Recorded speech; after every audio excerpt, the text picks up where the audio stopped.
Nalalapit ang pagsapit ng bagong taon. Sari-sari din ang paraan ng pagdiriwang ng mga Filipino ayos. Kaya silipin natin sa mga New Year traditions sa Pilipinas at kung paano ito patuloy na nagbibigay kulay sa pagsalubong natin sa bagong taon. Panoorin natin to.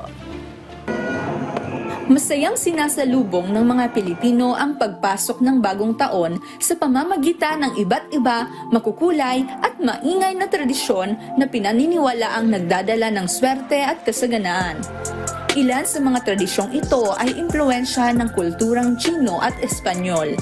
Bago maghating gabi, naghahanda ang mga pamilya ng masaganang medianoche bilang simbolo ng sapat at pag-asa na hindi magkukulang sa darating na taon.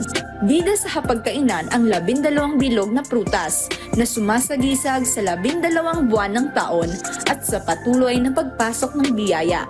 Ang pagkain naman ng pansit ay pinaniniwala ang pampahaba ng buhay. At ang pagkain naman ng mga malalagkit ay madikit na pagsasama.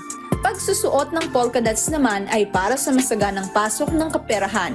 Kung nais mo naman tumangkad, ay tradisyon na din ang pagtalo ng mataas. Para sa masaganang pamumuhay at para magka-love life, pagkain naman ng 12 ubas sa ilalim ng mesa pagsapit ng alas 12 ang ginagawa. Mga pampaingay naman ang kailangan sa buong bahay para makapagtaboy ng masasamang elemento.